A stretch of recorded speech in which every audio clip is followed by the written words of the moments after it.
This is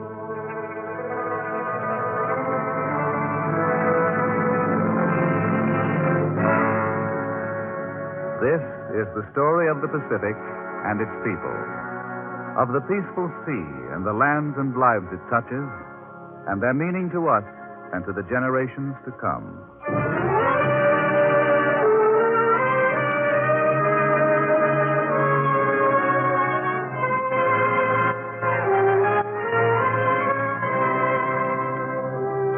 The Pacific Story, presented by the National Broadcasting Company as a public service and dedicated to a fuller understanding of the vast Pacific Basin. This broadcast series comes to you as another feature of the NBC Inter-American University of the Air, with drama of the past and present and commentary by Owen Lattimore, authority on the Pacific and director of the School of International Relations, Johns Hopkins University.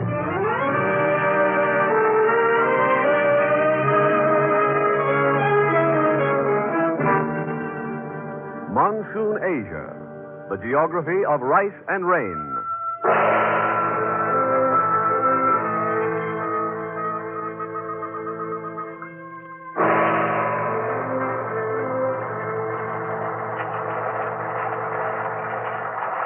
This is Monsoon, Asia, southeastern Asia, where the rain drives down in torrents and the lush green vegetation rivals man for existence. Burma, Thailand, French Indochina, British Malaya, the Philippines, the Netherland Indies. Here there is no winter, nor autumn, nor spring, but only a rainy season and a dry season caused by the monsoon wind. Half the year, the monsoon winds blow from the sea, bringing rain. Half the year, they blow from the land, and Monsoon Asia broils in the dry heat. Monsoon Asia, land of fabulous riches, for centuries the battleground for imperial power.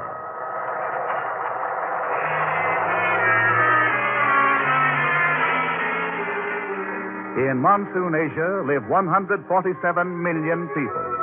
Malays, Chinese, Indians, Arabs, whites. Here is a mosaic of races and religions and cultures built on an economy of rice and rain. Nearly every man grows his own rice. They work in that water-covered field without seeming to notice the water. That is their rice paddy. They accept this work as their existence. There must be millions of rice growers like these people. There are many millions. Far more men in the world grow rice than grow wheat. 95% of all rice in the world is produced and consumed here in Monsoon Asia. But with a plot as small as this one, how can these people working this paddy here get more than a bare living? Well, they live under adverse conditions, all right. And this is the basis for some of the great problems of these millions of people. No food has as much social and economic importance as rice.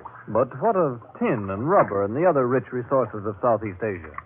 They are important, but rice is the food of millions. Rice is the main crop of Burma as it is ours, and it is our leading export. Rice is the life of the peoples of Monsoon Asia. The fighting for the riches of the Indies started centuries ago. Men fought for the spices of the Moluccas, pepper, nutmeg, cloves, cinnamon, ginger. And men fought for the copra, the dried meat of the coconut, and the riches beneath the earth's surface: oil, tin, iron, chromite, nickel, coal, bauxite, and manganese. And much later, they were to fight for the priceless rubber of Malaya and Indonesia. These wondrous riches it was that brought the wanderers and the traders to Monsoon Asia. The land of the Khmers is beautiful and rich beyond anything we have ever seen. The temples are repositories of enormous wealth. These are Annamite travelers returned after a visit to Cambodia. Their sovereign, did you see him? Yes, we saw him arrayed in dazzling splendor. He has soldiers around him always, but we could not tell how great his army is. But his wealth is fantastic. The ladies of his court live in unbelievable luxury. Everywhere there are glittering jewels. How great is this incomparable city of Angkor? It is a great rectangular enclosure, 2 miles in each direction, and it is surrounded by a wall 20 to 30 feet high. And inside the enclosure is the temple of Angkor Wat, which has wondrous terraces and galleries. Its walls are ornately carved and decorated with statuary. You say 1 million persons live at Angkor Thom.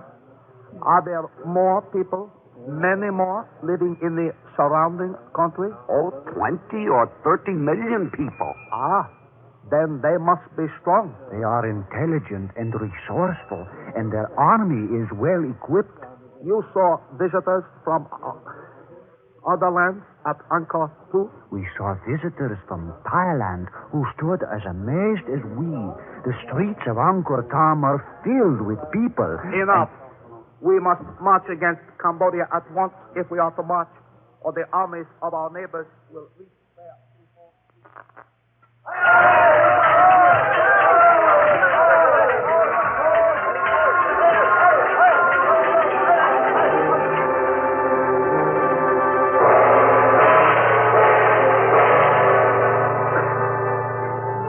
To this fabulous southeast corner of Asia, to the thousands of islands of the Indies and the Philippines, came men of many races and creeds. Mongolians, Indians, Arabs. From India came Hindus and Buddhists. From the north came Chinese Confucianism. From Arabia came Mohammedans.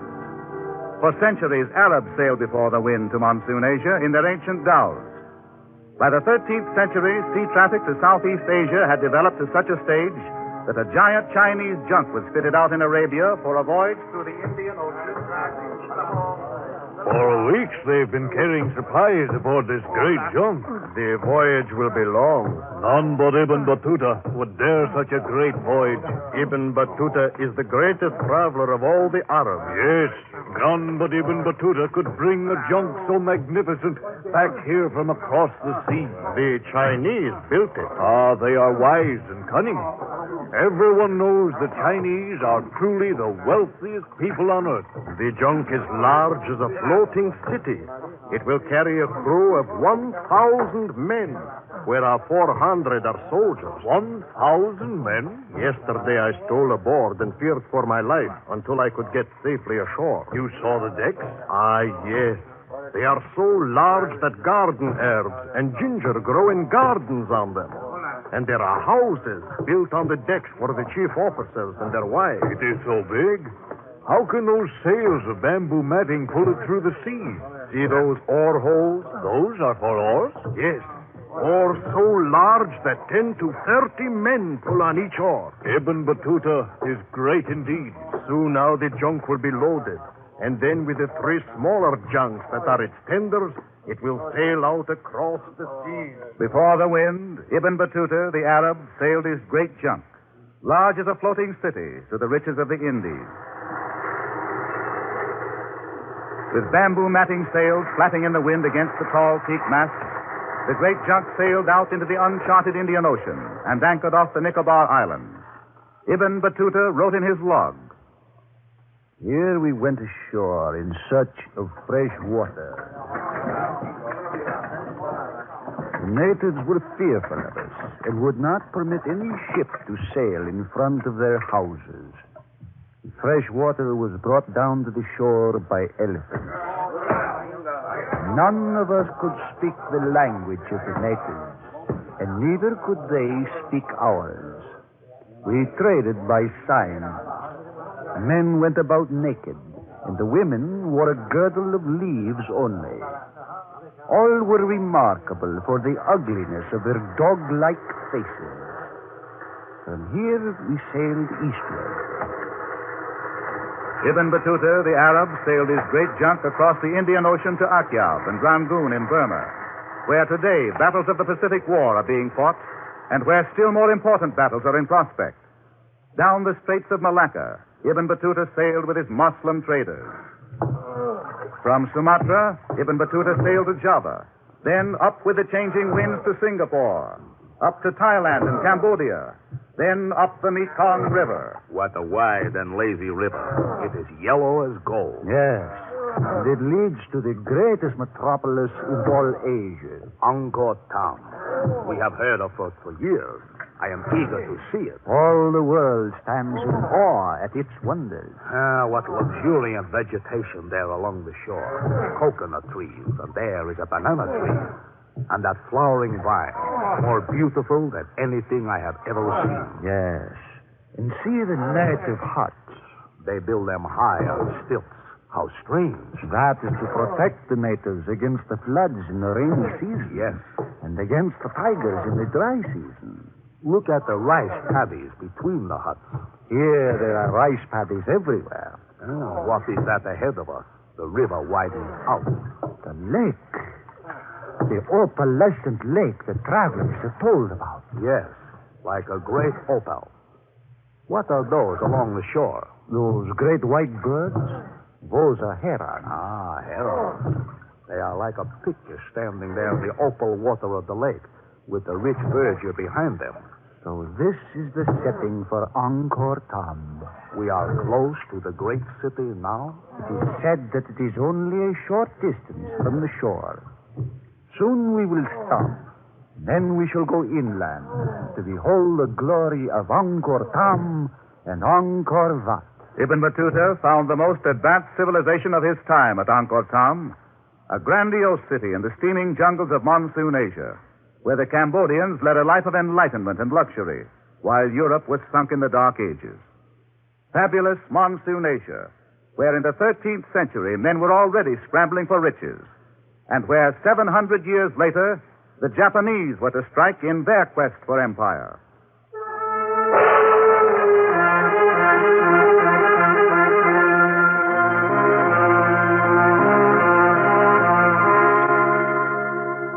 Word of the riches of the Indies spread.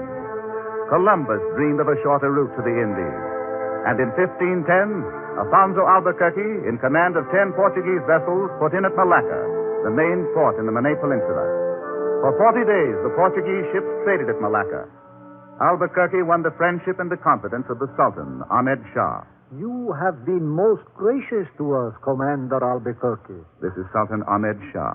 You and your men have brought gifts of dollars and gold by the chest. We are honored by the friendliness of your majesty. And here, accept with our humble wishes this cloth. This beautiful cloth. It is woven of gold and silk. It is yours, your majesty. You have made me most happy. This cloth surpasses any ever seen in this land. We brought it across the seas for your majesty. What more do you require from us that you present such rich presents? We only request one thing of our friend. Should he be well inclined to the white man? State what it is, that I may hear it. For if it is in my power, I will comply with the requests of my friend. We wish only a piece of ground, to the extent of what the skin of a beast may cover. Then let not my friends be unhappy. Let them take whatever spot of ground they like best to the extent of their request. How can we thank your gracious majesty? It is yours. You summon me, your majesty? It is my order that my friend may take whatever spot of ground he wishes to the extent of what the skin of a beast may cover. See that my friend has his choice of whatever land he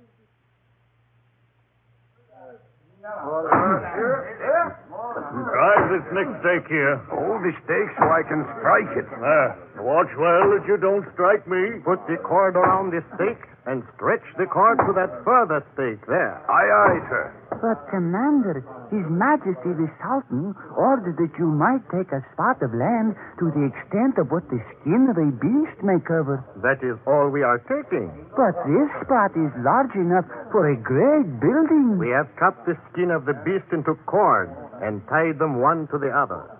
We are only measuring out the 4 sides with this cord. But this is more than the skin of a beast could cover. It is measured by the skin of the beast, and we are taking no more. Thank His Majesty for his grace. Bring them all here to drive this stake. Coming over. Hurry. The commander says we must start the building at once. You plan to build here? At once. Spades and bricks and mortar are already being brought from our ships. And soon you will see here a house larger than you... From the 10 ships lying in the harbor came builders brought from Portugal for the purpose. Within the four sides of the space outlined by the cord, Albuquerque's men set feverishly about the construction of the great house. In the walls, they left large square apertures for guns. The natives looked on and asked, What is the reason for leaving those openings? Those? Oh, they are the openings that the white men require for windows. While the builders were busy on the great house in the daytime, the night was used for other purposes. Easy. Those lines are strong enough to hold the cannon? Yes, sir. We are using double tackles, you see. If the line should part, the cannon would drop and kill every man in that boat below there. Besides, we should lose the cannon. It will hold. Easy. Easy there. Roll it away. Little more. Little more. Give them a hand to get the cannon down into the boat there. Put it over there. That is well. That is good. You have the cannon safely in the boat. That is the first one, sir. The rest should be easier. We can get these cannon ashore and into the fort at night, sir. But what of the small arms? Pack the small arms in chests and bring them ashore in the daytime. Should anyone inquire, tell them that their contents are closed. Yes, sir. We have all the cannons and the small arms ashore. And in the fort before. When the Portuguese arms were in order in the fort, Alfonso Albuquerque at midnight gave the order, and from the apertures thundered the guns.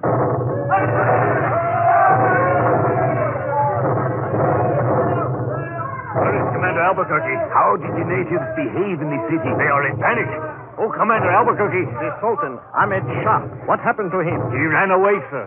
The guns destroyed all the houses of the people and their palm trunk fort. And the Sultan and his people have fled in all directions. We will take possession of Malacca at once.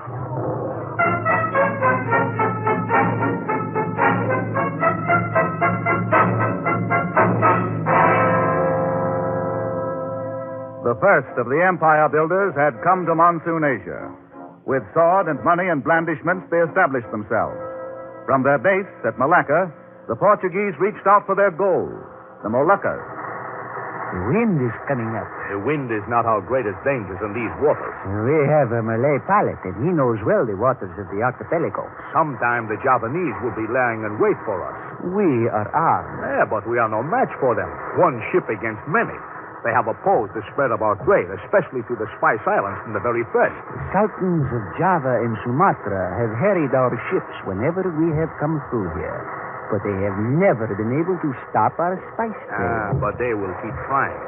They know the spice trade is the prize of the Indies. Well, soon we will be in the Moluccas. Sail ho! Sail ho! The lookout spotted the ship.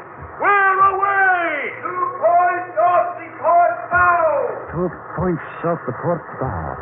Can you see it? Yes, there off the port bow. That's a native warship, a Macassarese vessel. I can tell by the rigging. All hands! All hands! Man the pieces! Enemy ship! Enemy! Don't all guns! Don't all guns! Sail ho! Sail ho! We're on the way! Get ahead! 3 vessels! Get ahead! 3 vessels! Those two are Javanese vessels, and the other one is Bandanese. They have joined forces. Macassarese, Javanese, and Bandanese. They'll be closing in on us to try to board us, and their knives are sharp. Those! Let us! We must hold them off! If they close with us, we are lost! All guns loaded, sir! Draw your cutlasses! They're closing on us! Fire! With the sword, the Portuguese kept their hold on the Spice Islands and expanded it with the passing years. From the Indies, they brought spices and silks and white sandalwood to Lisbon.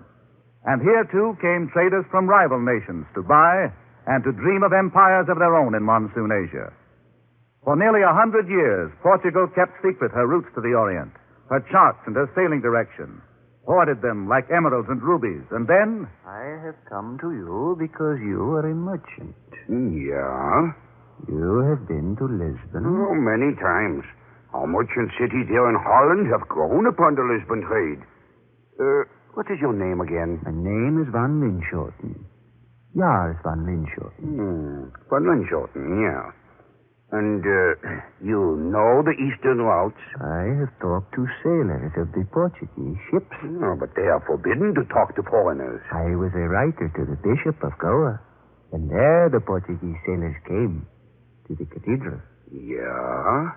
So I have come to Holland, and to you, because you are a Dutch merchant. How thorough is your knowledge of the Portuguese route? I could chart a course to the Indies. If I fitted out a ship, would you sail in it? Yeah, I would. In the Indies is great wealth. The Portuguese hold the Moluccas, the Spice Islands. There might be an opportunity for us. There might be, yeah. They must be fascinating, the Indies. Best we go there and see. We could start by building. The scramble for empire in Monsoon Asia was on. Portugal was there. Soon would come Britain and Spain and France, and much later the other Western powers. And here they would fight the latest of the empire builders, Japan.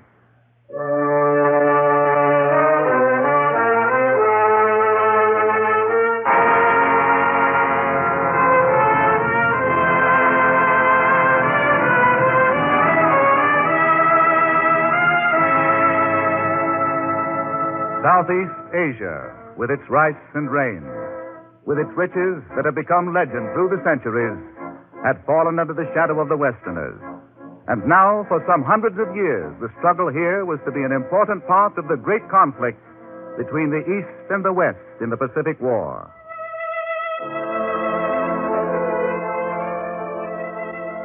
Monsoon Asia, with its teeming millions, its many races and colors and creeds, has influenced the entire world.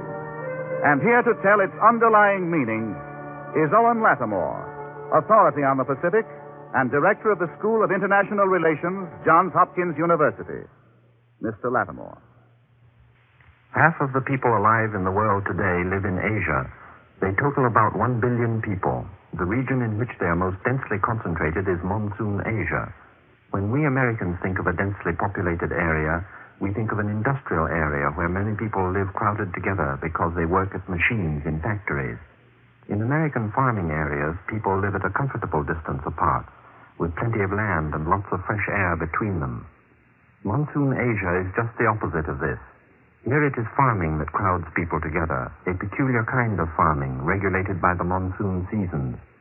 During the wet monsoon, the combination of heavy rain and steady heat produces a terrific growth of plants and trees and crops. The people of Monsoon Asia long ago devoted their attention to growing the one crop which produces the most food per acre during the monsoon rains. Rice has become part of the rhythm of human life. The coming of the rains every year is almost as regular as if it were all part of a huge clockwork machine run by nature. Matching this clockwork of nature, the cultivation of rice has grown into a mechanical clockwork of human society. So many days for the water to soak the earth into deep, soft mud. Stir up the mud with a wooden plow. If you have a water buffalo to drag the plow, so much the better. But if you do not, men and women can turn the soft mud over by digging. Then plant the seeds by hand. And just so many days later, the tufts of young rice will begin to show. When the tufts are just so high, pluck them out of the mud and transplant them into another field to grow and ripen. This field must be weeded and irrigated at regular intervals until the grain ripens ready for the harvest. Over and over again, in places hundreds of miles apart, I have seen this done in exactly the same way. When they dig, when they plant, when they weed, and when they harvest, men and women do the same thing over and over again as if their muscles were machines. The reaper uses a one-handed sickle. Gathering a tuft of stalks in his left hand, he draws the sickle against them with his right hand. Some kinds of rice have very loose grains, easily shaken off if the stalks are carried away from the field, so the threshing is done right on the spot. Big woven baskets are set out in the field. The harvesters pick up double handfuls of stalks and with a whipping motion lash them down on the rim of the basket so that the heads of grain are shaken off into the basket. This kind of farming is about as different from ours as it could be. It is more like gardening, the most intensive kind of market gardening. It eats up human labor with a hunger that is never satisfied, for digging, for weeding, for tending and cleaning the irrigation ditches, for building terraces to grow rice on the hillsides as well as in the flat valleys. We measure farming by the number of acres a man can tend. In Monsoon Asia, they measure labor by the amount needed for a few square yards. This is the part of the world which needs the most people per square mile in order to grow the most food per square foot. And this is what sets the pattern of the history of civilization within the geography of rice and rain. Conditions favored the early beginnings of civilization. More people lived together than in most early civilizations, and this made it necessary to develop organization and government. Out of organization and government, there developed ruling classes which had leisure, time to think and have ideas, the power to give orders, and an ample reserve of manpower to carry out orders and fulfill ideas. On the other hand, the civilizations of the region of rice and rain never developed machinery as a substitute for manpower. Machinery is what multiplies and extends the work done by human muscles. For the rulers of the lands of rice and rain, ample manpower was the sum and substance of all work and effort. They never worried about finding substitutes for human labor. Their only problem was how much they could do with human labor. The civilizations of Monsoon Asia accomplished remarkable things in engineering, but in planning vast irrigation works and building with huge blocks of stone, the motive power which they used was human muscle, not engines. A civilization which depends entirely on human muscle may be very sophisticated, but fatally weak. We can see this from the ruins of luxurious palaces and cities in Monsoon Asia. If the manpower failed for some reason, a plague or a barbarian invasion, the life-giving monsoon rains became suddenly an overwhelming menace. In a couple of years, the fast-growing vines and the jungle could swarm over a city that it had taken decades to build. In the modern world, our problems join up with those of Monsoon Asia. Surplus manpower choked the growth of machinery in Asia. Lack of manpower stimulated the invention and use of machinery in pioneer America.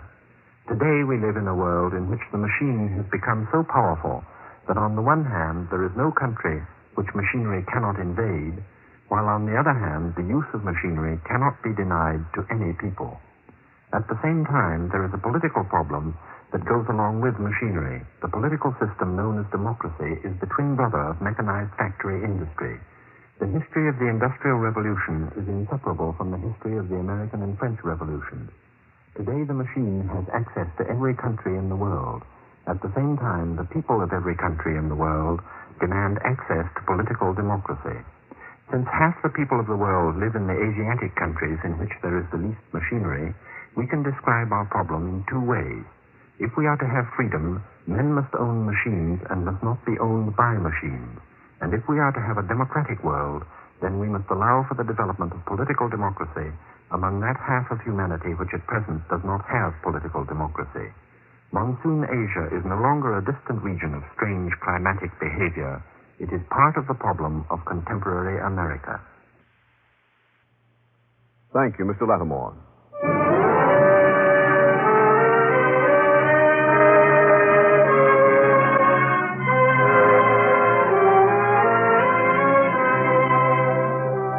You have just heard the 7th program of the new series, The Pacific Story. Next week at the same time, over most of these stations, the 8th will be broadcast. Monsoon Asia, Adventurers and International Rivalry, with drama of the past and present and commentary by Owen Lattimore, authority on the Pacific and director of the School of International Relations, Johns Hopkins University. You may secure an illuminating handbook of the Pacific Story with background information on each program in this series with suggested further reading. This Pacific Story manual will be sent to you for 25 cents in coin to cover cost of printing and mailing. Address, the University of California Press, Berkeley, California.